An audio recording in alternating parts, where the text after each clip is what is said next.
Olá pessoal, tudo bem? Hoje eu estou aqui para bater um papo, com a doutora Raquel. Depois ela vai se apresentar melhor, suas especialidades. Mas a ideia hoje é a gente bater um papo sobre a Covid-19.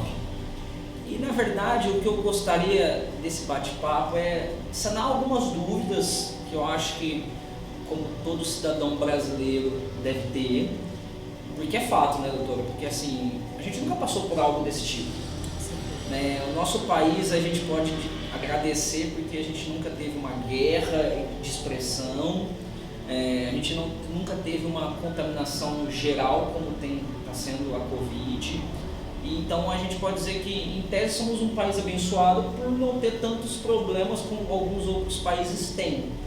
Então, pra gente é tudo novo, tudo são questões novas, fica em casa, não fica, como se contagia, como se contamina, porque contagiar, contaminar é a mesma palavra, é a mesma coisa, não sei. Então, às vezes as pessoas têm esse mito na cabeça, né? Então, na verdade, a gente chamou aqui a doutora, que é uma amiga nossa, né, treina junto com a gente, corre, hein, gente? E fui tentar correr com ela e, as canelas doeram. Então, a ideia é a gente bater um papo, tá? Ser bem breve, também não ser de longo, para que as pessoas possam assistir e acompanhar. Então, doutora, fica à vontade, se apresenta para a galera. Meu nome é Raquel, eu sou médica, eu trabalho como clínica médica em serviços de urgência e emergência. Então, nesse momento a gente está aí na linha de frente, né, aguardando o que pode acontecer e tentando ao máximo se atualizar a cada dia, porque é uma doença nova, então cada dia nós temos novas atualizações. Então, o que a gente está falando hoje, no dia 25 de março, pode ser que amanhã esteja uma orientação diferente, então a gente tem que focar bastante nisso. Eu trabalho também na Secretaria Municipal de Saúde como médica reguladora, então lá dentro a gente está bem a par da situação atual aqui de Ribeirão Preto também, tá? Legal, isso então não as sabia. orientações que a gente vai dar hoje aqui valem para hoje, no dia 25 de março. Legal, doutora, então vamos começar com perguntas. A gente separou algumas perguntas que as pessoas enviaram, né? E vamos começar um bem legal, que a gente sabe que ninguém fica sem comer. E a primeira é: compro o meu produto lá no supermercado, seja ele embalado, seja ele a fruta, seja ele lá no açougue. O que eu devo fazer? Eu tenho que higienizar? O que eu devo fazer? Legal, primeiro a gente tem que pensar que a parte de higienização para qualquer transmissão de doenças, principalmente as virais, principalmente no coronavírus, que a transmissibilidade a gente tem visto aí que é muito alta, muito rápido, né? Então, nós precisamos focar nos cuidados com higiene, tá? No momento, nós estamos realizando aí o isolamento social, né? E, então, o ideal seria evitar aglomerações, evitar em grandes supermercados, evitar em locais que possam ter mais pessoas, tá? Se tiver que ir, tiver necessidade que ir, a nossa orientação é manter distância de pelo menos 1,5 m, 2 metros, tá? Se tiver com sintomas gripais, usar a máscara, apenas se tiver com sintomas gripais. Se não tiver sintomas de gripe, não tem necessidade de sair de máscara de casa, tá? E tomar muito cuidado com as mãos, lavar as mãos, tá? A gente fala muito do álcool em gel, mas o álcool em gel ele pode ser utilizado e é bem utilizado quando estamos em locais que não existe pia, mas lavar a mão é o primordial, lavar a mão com água e sabão mesmo é o que a gente tem focado aí. E evitar ao máximo levar a mão no rosto, na boca, nos olhos. Então, quando estiver dentro do supermercado, tomar cuidado de manipular os alimentos, manipular as caixas e depois colocar a mão na boca, nos olhos. Então, isso é o mais importante, tá? Então, ter cuidado nesse período, higienizar assim que chegar de casa, assim que chegar em casa, todos os alimentos que vocês levaram. Chega em casa, vai no banheiro, deixa o sapato na porta de casa para fora, vai no banheiro, lava as mãos, volta, higieniza tudo antes de guardar na geladeira, nos armários, tá? Pode ser feita uma higienização com álcool, 70%? Pode ser feita uma higienização com água e detergente? Pode, tá? Então só tem que ser feito real uma higienização e evitar colocar as mãos aí no rosto e na boca, que são os principais cuidados, assim como de qualquer vírus. Principalmente no Covid-19, a gente tem enfatizado muito isso pela transmissibilidade ser muito alta e pelo vírus resistir muito tempo nas superfícies. Então, a gente já tem trabalhos feitos aí falando de 3 dias, falando de horas que fica também no ar. Então, assim, é um vírus que é muito transmissível e então por isso a gente tem que tomar cuidado especificamente com ele nas superfícies, na limpeza dos alimentos, tá? Então isso é importante mesmo. Tem uma pergunta que está aqui, que é o tempo de incubação desse vírus. Acabou de falar que ele pode ficar no ambiente até 3 dias, horas, isso. né? O período Desculpa. E a pergunta em si a pessoa ela pegou o vírus, mas ele tem um tempo, né, que é para ele agir no organismo, que é esse tempo de incubação. Isso. Como que é isso? Tem muitos estudos sendo feitos ainda nessa questão, porém a gente fala hoje de 2 a 7 dias, um período de incubação, que pode se estender até 14 dias. Por isso a recomendação, se você teve algum contato com algum paciente confirmado, com suspeita, a quarentena de 14 dias, aguardando para ver se vai ter sintomas respiratórios. Lembrando a quarentena feito o exame também, né? Lembrando que muita gente não terá sintoma respiratório nenhum. Pode ser pacientes, tem vários pacientes descritos com Covid positivo, com PCR positivo para Covid, que não apresentavam sintomas, tá? Então esses pacientes são o que a gente considera os pacientes assintomáticos. A transmissibilidade deles, a chance deles passarem para outras pessoas é menor, porque elas não estão tossindo, eles não estão espirrando, então é menor. Porém, ainda existe essa possibilidade, tá? Então a gente considera o paciente assintomático ainda como transmissor, mesmo que em menor escala, tá? Então esse cuidado de 14 dias afastado é literalmente para a gente poder evitar o contágio de pessoas ainda quando elas estão na forma assintomática. O período de incubação, que a gente está batendo na tecla aí, a necessidade de ficar em casa, a gente não está fazendo testes para todo mundo, tá? No momento, hoje, dia 25 de março, a gente sabe que já compraram os testes, que estão para chegar, mas ainda não chegaram aqui. Então a gente só está realizando testes para os pacientes internados graves, tá? Então os pacientes que têm necessidade de internação, com suspeita de Covid-19, com exames compatíveis de tomografia, nesses estão sendo realizados no momento. Então se você tiver qualquer sintoma de resfriado leve, de gripe leve, que não tenha sinais de alerta, que daqui a pouco a gente pode falar sobre isso também, você deve ficar em casa, tá? Ficar em casa, observar os sintomas, 14 dias, porque o risco de você sair, além de você contaminar outras pessoas, é que se não for o Covid-19, for um simples resfriado, por exemplo, de qualquer outro vírus, você pode chegar no pronto atendimento e ter contato com alguém que está com Covid-19 e assim pegar. Então a gente tem que evitar ao máximo ir nos serviços de atendimento, de pronto atendimento, de hospitalares principalmente, com sintomas leves, tá? Lógico, a gente tem que lembrar que tem as pessoas que são de maior risco e que se tiverem sintomas como falta de ar, febre alta que não melhora com dipirona ou paracetamol, ou que dure mais de um dia, são indícios de que precisa procurar sim o serviço de atendimento para verificar se tem necessidade de alguma intervenção ou não, tá? Então, por enquanto, a nossa orientação é não procurem os serviços de saúde para realizar testes, porque nós não estamos fazendo os testes em todo mundo, apenas nos internados e nos graves, e você corre um maior risco tanto de passar o Covid-19 para outras pessoas que podem pegar uma forma grave, se assim elas tiverem comorbidades ou forem acima de 60 anos, e pode ocasionar coisas muito piores para elas. E você também corre o risco, se você não tiver com Covid-19, de contrair nesse trajeto e principalmente em ambiente hospitalar. Então, uma pergunta, né? Isso até é uma coisa que a gente estava conversando aqui. E como o teste é só feito naqueles que já estão internados ou graves, então quer dizer que pode existir muito mais pessoas com Covid do que anunciado. Com certeza, tá? O número de infectados é muito maior do que o número que está sendo anunciado. A gente não está fazendo teste em todos, no início começou a fazer os testes em São Paulo, porém acabaram os testes, né? Então a gente está fazendo só o teste nos graves e nos Isso internados. É nível Brasil? Nível Brasil. Isso até hoje, tá? Porque eles estão trazendo os testes rápidos e a proposta será outra. São aqueles 10 milhões de testes que falavam que iria chegar. Provavelmente quando chegar a proposta será outra, mas no momento é essa. Então os números não batem com a realidade E, inclusive aqui em Ribeirão, como os testes demoram muito para ficar prontos, porque ainda vão para São Paulo, tem a contraprova, eles só são divulgados. A USP aqui em Ribeirão, esses testes só são validados em São Paulo. Só são validados em São Paulo. A USP já abriu a solicitação para serem validados ali também, provavelmente serão, mas por enquanto não estão sendo. Então, a gente vê a demora dos testes mesmo. Você vê que, não lembro dos números exatamente hoje, mas de 130, 140 testes que foram realizados, foram descartados 14. Então, esses outros ainda estão todos para ficar prontos. Então, a gente não tem como saber exato o número. Assim, ó, uma das perguntas que está aqui, e aí vem da nossa área, que a gente é a nossa válvula de escape, né? Vamos falar assim. Pelo menos é a minha e eu acredito que a sua também.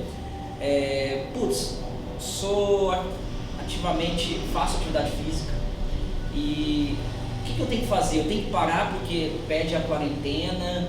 O que é a verdadeira recomendação para quem está bem de saúde e é um praticante de atividade física? A gente vê inúmeras pessoas que pararam, principalmente o esporte, né, a nível nacional, né? Todos os tipos de esportes pararam.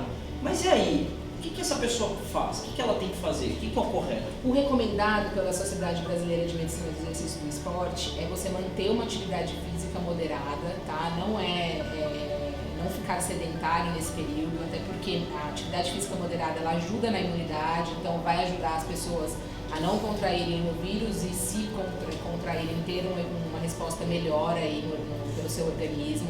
Então é importantíssimo manter uma atividade física moderada em casa, tá? Então tem várias alternativas hoje em dia, várias academias liberaram cursos grátis online que você pode fazer. Locação de equipamentos para usar em casa. Locação de equipamentos de academia para usar em casa. Então cada um tem que usar a sua estratégia aí para se manter ativo, tá? Isso vai fazer bem tanto fisicamente como psicologicamente também. Então, não tem necessidade de fazer atividade física extenuante nesse momento, que até poderia baixar a imunidade aí. Então, a orientação mesmo é manter uma atividade física moderada. Legal. Tem uma outra pergunta aqui que, como todos sabem, minha esposa ela trabalha numa farmácia de manipulação muito grande aqui em Ribeirão. E a pergunta não se acha mais álcool em gel. Dificilmente você encontrar álcool em gel na prateleira do supermercado ou via aplicativo, numa farmácia comum. E lá a farmácia está manipulando álcool em gel de tonelada, vamos dizer assim. Mas, por exemplo, e a gente sabe que isso acaba afetando o valor. Aquele álcool que você pagaria R$4, R$5, você vai comprar a mesma quantidade, você vai pagar R$50. E nem todo mundo tem condições de comprar isso. Ou você compra 1 quilo de carne ou compra um álcool em gel. E a questão é só o álcool em gel? O 70% que eles chamam, ou eu posso utilizar outro tipo? Poxa, eu tenho aqui aquele álcool 96, né, 95, se não me engano, posso usar? É assim, os testes são feitos com álcool 70%, foram mostrados ser muito eficaz, tá? Então, o álcool eficaz é o álcool 70%, porém, a gente está esquecendo da parte principal, tá? Que é a lavar as mãos mesmo com água, sabão, a higienização. Tanto de locais quanto das mãos e da nossa própria higiene mesmo. Então, pode usar o detergente, água, produtos de limpeza, todos eles são eficazes, tá? Então, a gente fica focando muito no álcool em gel, e o álcool em gel, na verdade, teria que ser uma alternativa para quando você está fora de casa, para quando você não tem uma pia por perto, para quando você não tem material de limpeza que possa ser utilizado. Aí sim é uma alternativa você utilizar o álcool em gel, que fica mais prático. Tá? Uma outra questão também, que a gente vê isso muito, principalmente agora com a quarentena, a gente acaba, às vezes vai sair no trânsito, alguma coisa, e acaba vendo isso mais. As pessoas de máscara, né, que é outra coisa também que sumiu das prateleiras e quando acha também é uma fortuna. Ao meu ver, tá, como uma pessoa leiga que não entende nada, eu acho que a máscara, para quem não tem o vírus, é totalmente desnecessária.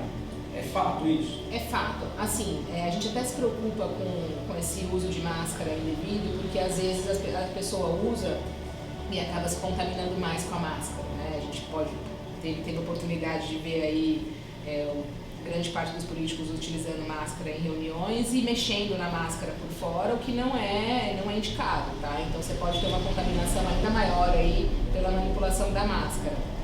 Porque incomoda, porque você às vezes tem coriza, então você acaba manipulando mais com a máscara do que sem a máscara. Então, o que é recomendado? Pacientes com sintomas devem sim usar máscara, evitar sair, lógico, tá? Mas se tiver grande necessidade de sair, de ir para o hospital, inclusive nos hospitais, eles já fazem uma triagem antes de entrar na recepção. Pacientes com sintomas respiratórios, já é oferecido a máscara antes do paciente entrar, justamente para ele não transmitir com espirro, com tosse, que aí sim a máscara será eficaz para não ter a transmissão, tá? Então, não tem necessidade de sair sem máscara quem não está com sintoma respiratório. Sair com máscara quem não está com sintoma respiratório. A orientação é, os profissionais de saúde que vão atender esses pacientes de perto, que vão ter maior contato, sim, usar a máscara. E os pacientes que são sintomáticos têm também que usar a máscara. Uma pergunta que não sei agora quem enviou, mas é uma pergunta bem legal, que é aqui, ó. Tem alguns sintomas, que os sintomas do Covid é muito parecido com o da gripe. Isso. E a gente sabe que a gente adora se automedicar. Tem que é um problema. Cuidado com isso, exatamente. Ai, poxa, eu tenho uma febre. Toma uma dipirona, toma, não sei, né? Uhum. E o brasileiro tem, na verdade, eu acho que a população tem esse automedicamento. O que eu faço? Eu posso me automedicar? Os sintomas são leves. É uma pequena febre. A orientação para a febre, para dor no corpo, é dipirona e paracetamol, tá? Então a gente deixa livre mesmo a prescrição de dipirona e paracetamol para pacientes que têm sintomas leves, lógico, se não tiver nenhuma alergia, nenhuma restrição. E evitar a automedicação, porque ainda é uma doença muito nova, estão sendo feitos estudos, saíram alguns estudos falando sobre o ibuprofeno, ainda não tem nada certo nem comprovado, mas a gente está evitando sim, tá? E o uso de corticoide, né, que pode acabar abaixando a imunidade, aí também está sendo evitado. Então, tomar muito cuidado mesmo com a automedicação. Para resfriados leves, basta realmente uma higienização das mãos, a lubrificação das vias aéreas respiratórias é muito importante também, então lavar a narina com soro fisiológico para evitar, porque a mucosa mais seca, ela tem uma facilidade maior do vírus se propagar, dos vírus e bactérias. Então, o ideal é a gente lubrificar mesmo para manter mais úmida e evitar que tenha muita proliferação. Eu acho que não tem aqui, mas uma coisa que eu vejo muito as pessoas compartilhando é sobre fazer gargarejo com água quente e vinagre. Também tem lavar com a água oxigenada, é isso? Com água oxigenada e fazer gargarejo. Então, assim, isso não é orientação médica, tá?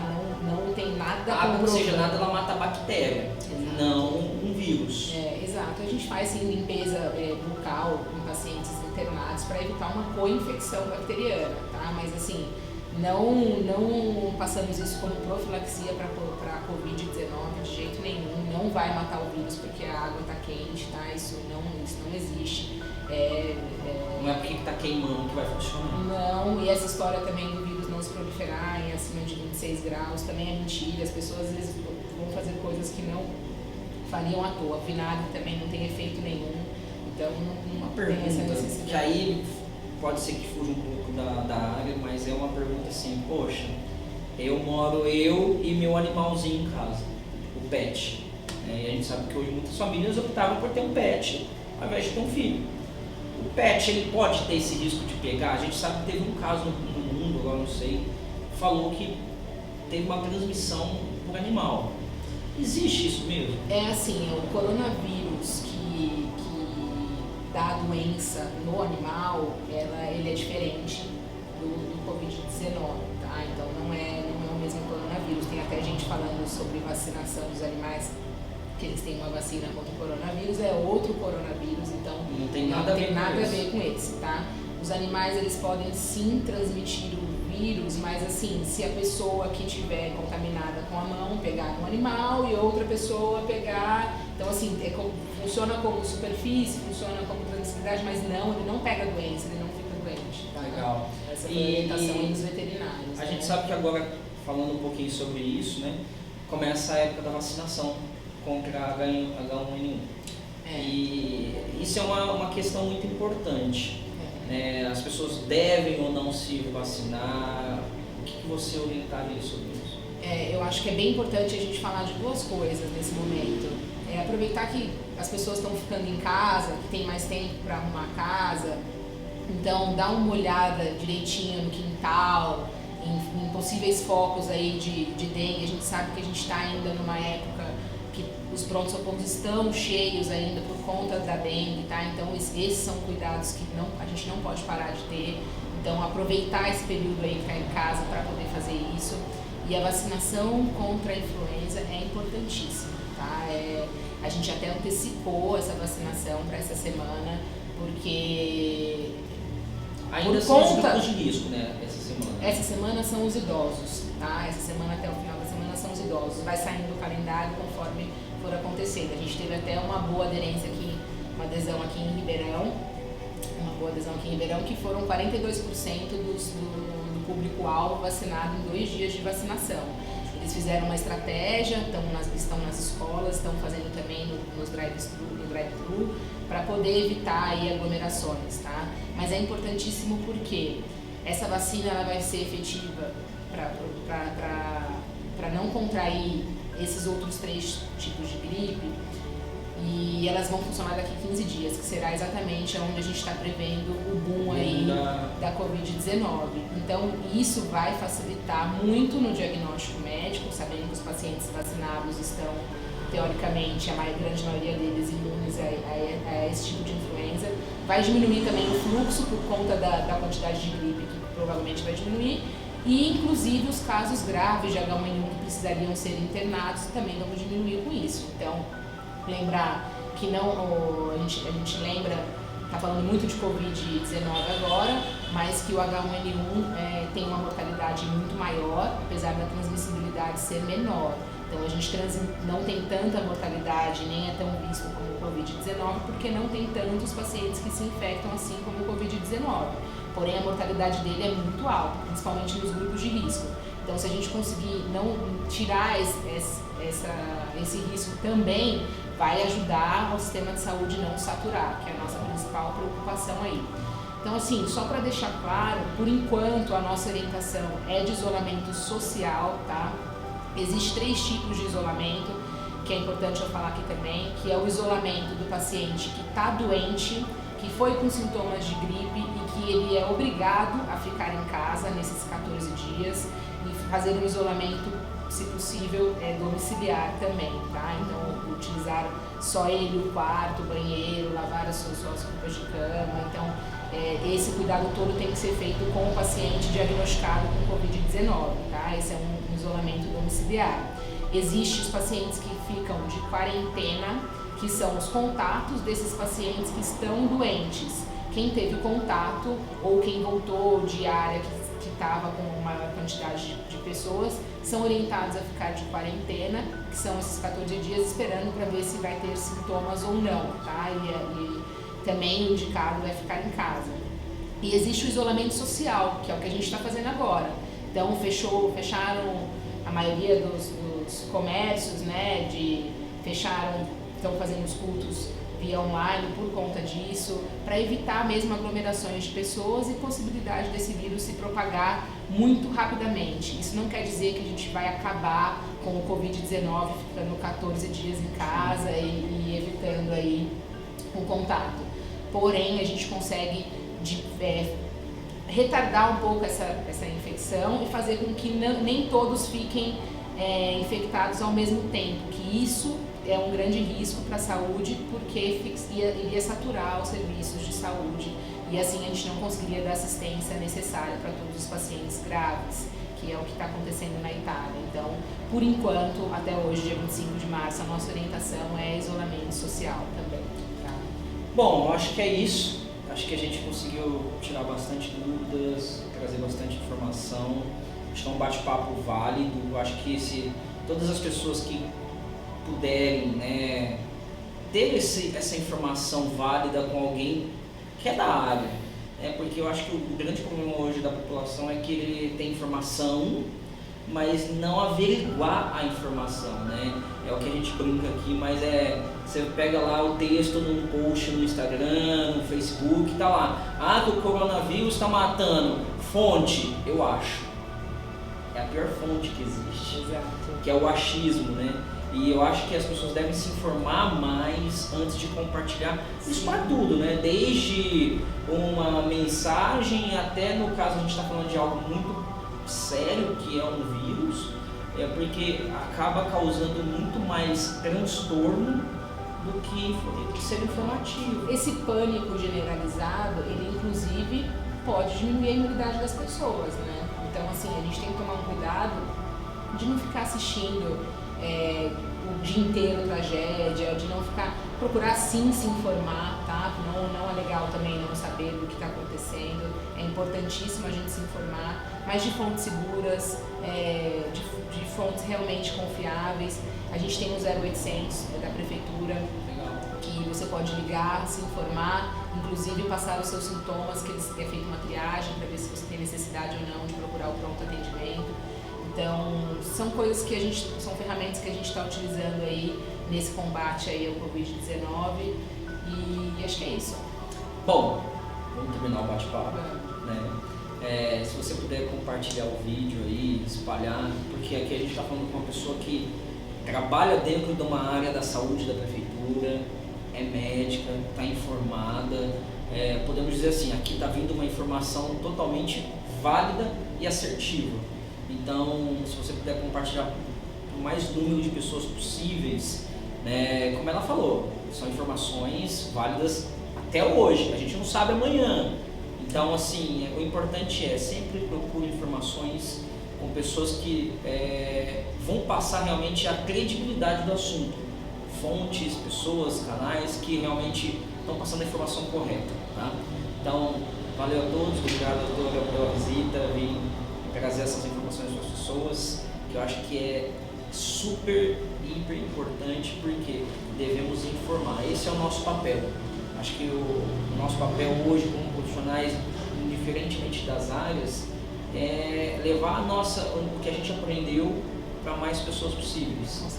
Né? Então, que você possa também compartilhar essa informação para mais pessoas possíveis. Valeu!